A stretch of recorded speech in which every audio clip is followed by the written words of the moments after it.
Halo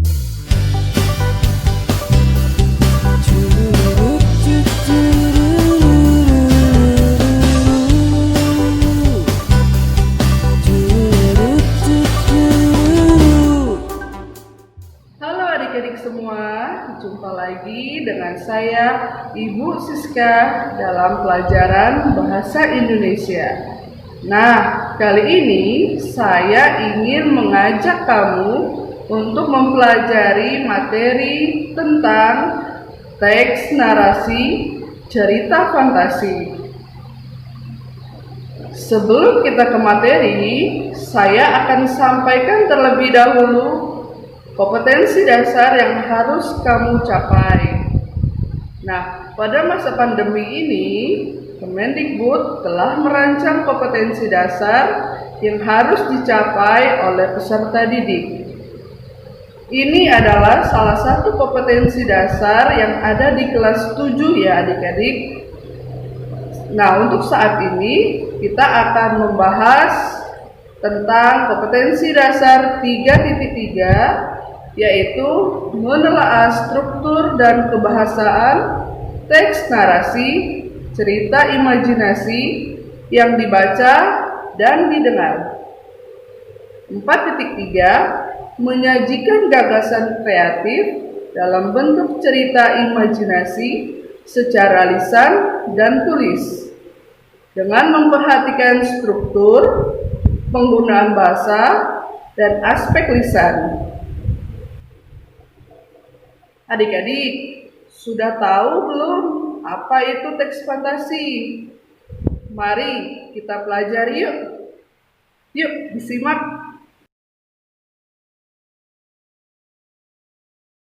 Nah, cerita fantasi adalah sebuah cerita fiksi yang mengandung unsur imajinatif atau khayalan dari sang penulis.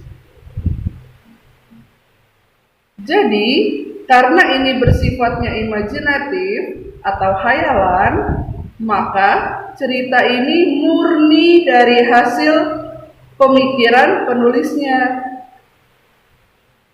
Nah, adik-adik, berdasarkan pengertian tadi, menurut adik-adik, apa sih ciri-ciri teks fantasi? Ada yang tahu? Iya, benar. Yang pertama, ada memiliki ide cerita yang bebas atau berdasarkan imajinasi penulis. Lalu yang kedua, terdapat keanehan seperti sihir, makhluk ajaib, maupun hal misterius atau hal-hal yang tidak mungkin ada di dunia nyata. Nah, yang ketiga itu ada penggunaan latar atau tempat, waktu, dan suasana yang dapat menembus ruang dan waktu. Lalu ada tokoh. Tokohnya digambarkan memiliki kekuatan super untuk menyelamatkan dunia. Nah, kalau di dunia nyata ada tidak yang manusia memiliki kekuatan super? Tentu saja tidak ya adik-adik. Lalu yang terakhir ada gaya bahasa. Gaya bahasa yang digunakan mengikuti perkembangan zaman ya adik-adik. Kalau pada zaman sekarang anak muda sekarang lebih suka menggunakan bahasa sehari-hari. Nah, itu bisa digunakan ya adik-adik. Nah, itu tadi ciri-ciri cerita fantasi. Jadi, pada kesimpulannya, untuk ciri-ciri cerita fantasi adalah semua cerita yang disampaikan itu merupakan hasil imajinasi dari sang penulis. Imajinasi atau khayalan. Tokoh-tokoh yang digambarkan juga mempunyai kekuatan super yang tidak mungkin dimiliki oleh manusia biasa di zaman sekarang ini. Adik-adik, tahu tidak film apa yang sudah tayang di televisi atau bioskop yang mempunyai atau yang bersifat fantasi. Tahu tidak adik-adik? Kalau adik-adik nonton yang mempunyai kekuatan super, yang mempunyai keajaiban, yang mempunyai kemisteriusan, itu ada di film apa ya adik-adik? Nah, adik-adik tahu nggak film Harry Potter? Tahu nggak film Harry Potter? Film Harry Potter itu salah satu film yang bergenre fantasi, karena dia menggambarkan sosok manusia yang mempunyai kekuatan super, yang bisa terbang dengan menggunakan tongkat sihir atau sapu lidi yang kayak kita sebutkan sekarang, yang bisa terbang, yang bisa mengeluarkan sihirnya dengan tongkat ajaib. Nah, itu termasuk cerita fantasi ya adik-adik. Lalu tahu nggak film Jumanji, dinosaurus? Nah, ini yang adik-adik suka pasti nontonnya. Frozen. Ayo, siapa yang di sini yang suka nonton Frozen? Nah, itu juga termasuk ya adik-adik film fantasi. Lalu ada Naruto, One Piece, dan yang terakhir, siapa yang tidak tahu filmnya Doraemon? Pasti tahu ya. Ini film Doraemon suka tayang juga di televisi setiap hari Minggu. Ayo, siapa yang suka nonton film Doraemon? Nah, film Doraemon ini juga termasuk film fantasi, karena tokoh Doraemon digambarkan mempunyai kekuatan, yaitu bisa mengeluarkan benda apa saja dari dalam kantongnya. Nah, kalau di dunia nyata manusia tidak punya ya kantong yang dapat mengeluarkan beberapa benda ajaib. tidak pernah itu ya. Nah, lalu film-film tadi yang bersifat khayalan, karena di dunia nyata itu tidak mungkin terjadi. Maka dari itu, untuk memperdalam pengetahuan kita tentang cerita fantasi, yuk kita lihat contoh film bergenre fantasi berikut. Jadi lambat atau tidak bisa diam.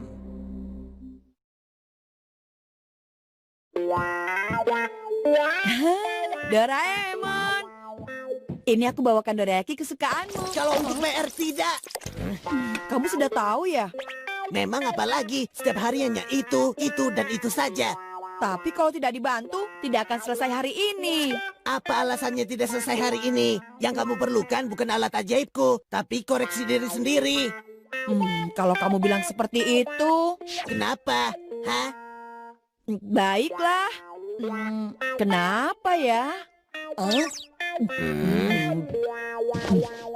Nanti malam coba aku pikirkan lagi deh.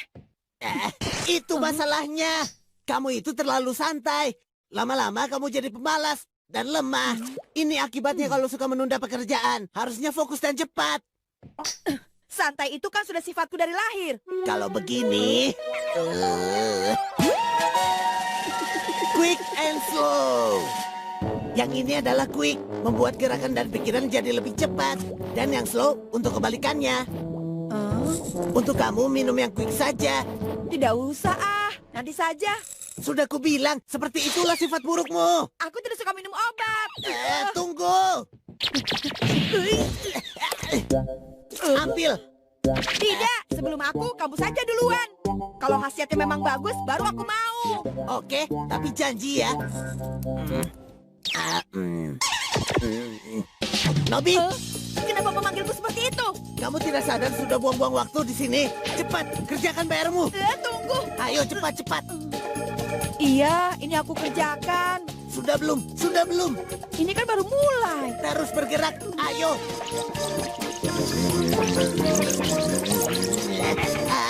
Kamu kamu lamban sekali, lamban sekali. Sudah. Hei, kamu mau kemana? Ada yang tidak aku mengerti. Aku mau tanya ke Susuka dulu. Kalau begitu cepat pergi, waktunya terus berjalan. Aku kan tidak suka buru-buru. Hidup itu harus santai tanpa beban. Sudah pulang.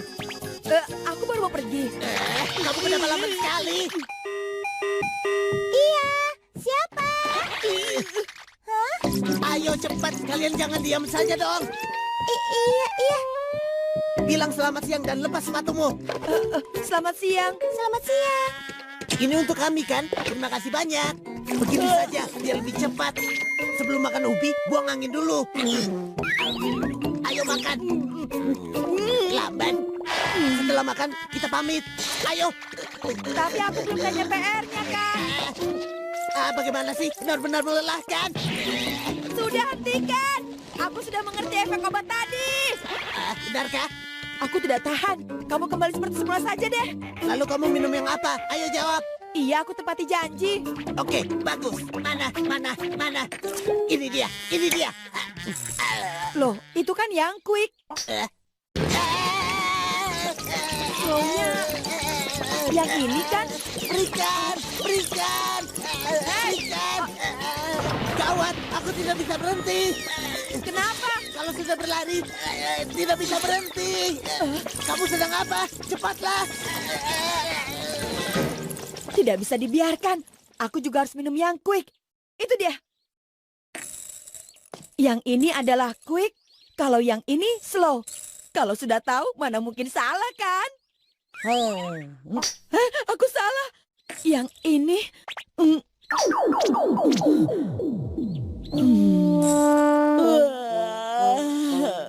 Aduh gawat. Terbalik. Tapi nanti efeknya hilang sendiri kan? Hah? Pulang tiba-tiba ada angin kencang. Ibu, Nobita sudah pulang belum? Sepertinya belum.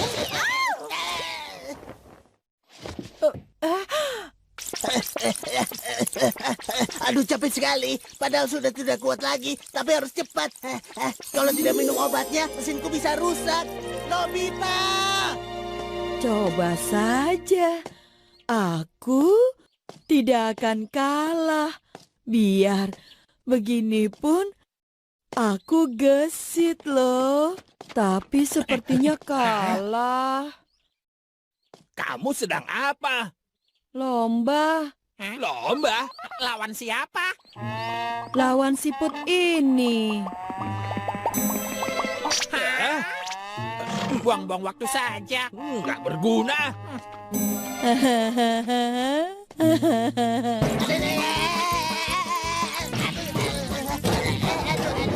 Hah? Giant, Sunil, beritahu aku, ayo cepat. Beritahu apa? Ayo cepat beritahu aku. Menjebalkan, sudahlah, tidak jadi. Hah?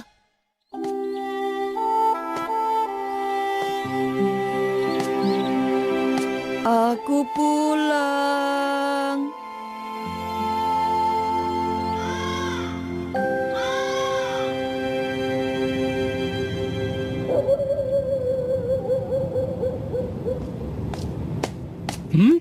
Nobita, kenapa kamu berdiri di depan pintu?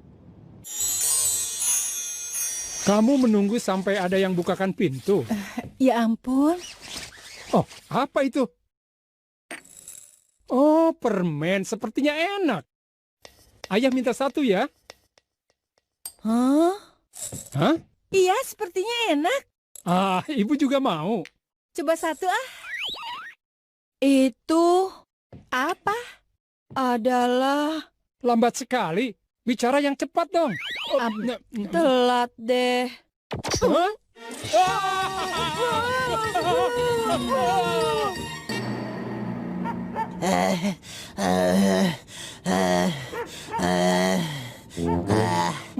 Akhirnya efeknya habis juga. Aku berlari sampai ke Aomori. Aduh, capek. Aku juga baru kembali normal dan akhirnya malah aku tidak mengerjakan PR dari tadi. Ini salahku. Kali ini aku akan bantu. Pokoknya ayo cepat kerjakan. Tapi masalahnya,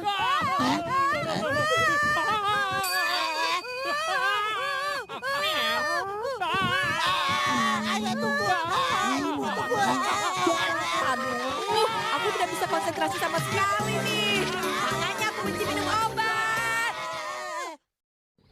Adik-adik, seru tidak filmnya tadi? Pasti seru ya. Karena itulah salah satu tujuan produser film, khususnya film fantasi, membuat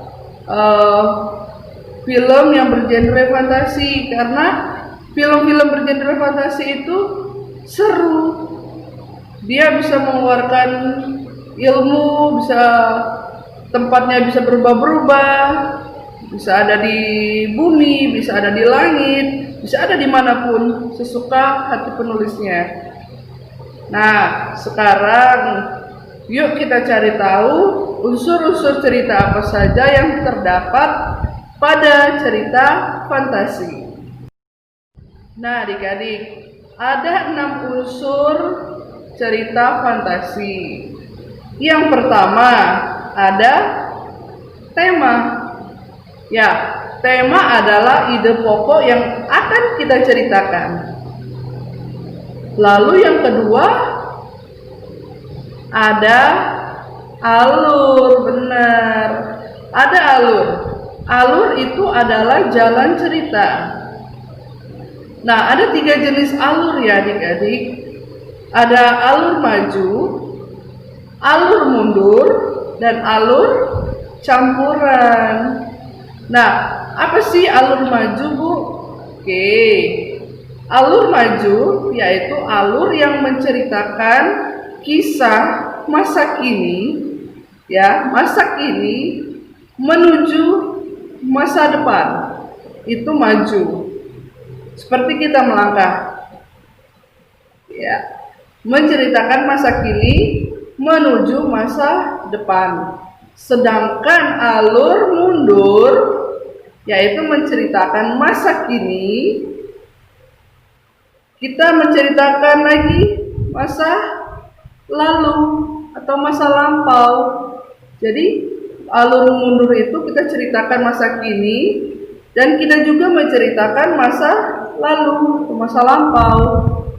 Nah, sedangkan untuk alur campuran, alur campuran ini kita menceritakan masa kini, menceritakan juga masa depan, lalu kita juga menceritakan masa lalu, ya. Jadi semua masa kita ceritakan. Nah, itu yang disebut dengan alur campuran. Lalu setelah alur ada apa aja? Ada apa lagi, Bu? Ada amanat. Amanat adalah pesan yang disampaikan penulis kepada pembaca. Iya, pesan yang disampaikan dalam cerita itu sehingga pembaca yang membacanya ini langsung menangkap, oh ternyata pesannya seperti ini. Nah, itu amanat. Lalu ada tokoh. Tokoh ini adalah orang atau pelaku yang diceritakan, ya. Jadi tokoh ini adalah orang atau pelaku yang diceritakan. Sedangkan penokohan itu adalah sifatnya atau karakter dari tokoh tersebut. Misalkan tokohnya adalah Ibu Siska. Lalu sifat Ibu Siska misalkan berani, terus pantang menyerah. Nah, itu termasuk sifat tokohnya Ibu Siska. Penokohan atau watak atau sifat itu adalah berani dan pantang menyerah. Nah, adik-adik, tadi sudah saya jelaskan ya, ada unsur-unsur cerita fantasi yang yang terdapat dalam cerita. Sekarang saya mau mengajak kamu berlatih. Saya akan memberikan kamu latihan karena tadi kalian sudah melihat tayangan videonya, video yang sudah kita tonton tadi ya. Sekarang adik-adik coba cari tahu yuk unsur apa saja yang ada di dalam film tersebut. Lalu adik-adik jelaskan juga. Misalkan di film tadi tokohnya adalah Naruto. Misalkan seperti itu ya adik-adik. Kita tulis dulu yang pertama. Ada tema. Temanya adalah Naruto yang pantang menyerah melawan musuh. Tema beda ya adik-adik dengan judul ceritanya. Tema itu keseluruhannya, cerita apa. Nah, lalu setelah tema kita cari juga alurnya. Alurnya menceritakan alur mundur, alur maju, atau alur campuran. Lalu kita juga cari tahu tentang latarnya. Latar yang digunakan di mana? Oh iya, latar tadi ada 3 ya adik-adik. Ada latar tempat, latar waktu, dan latar suasana. Nah, adik-adik cari tahu nih, latar tempatnya di mana di film tadi. Misalkan film tadi dia bercerita menggunakan latar hutan, maka kita tulis di situ latarnya latar hutan. Dia berantem atau berkelahi di sekolahan, maka kita tulis latar tempatnya di sekolahan. Nah, bagaimana latar waktu? Latar waktu tadi ada siang, malam, sore, hari Minggu, hari Senin, hari Selasa, dan seterusnya. Nah, itu latar waktu. Sedangkan suasana, ada suasana mencekam, suasana tenang, suasana gembira, suasana yang luar biasa dirasakan oleh pembaca, atau yang dirasakan atau yang disampaikan di dalam cerita. Nah, itu semua kita cari tahu ya adik-adik. Itu tugas kalian di rumah. Oke adik-adik, cukup sekian dulu ya perjumpaan kita hari ini. Semoga apa yang telah saya bagikan ini mampu membantu kamu dalam belajar. Semangat terus ya adik-adik. Ja.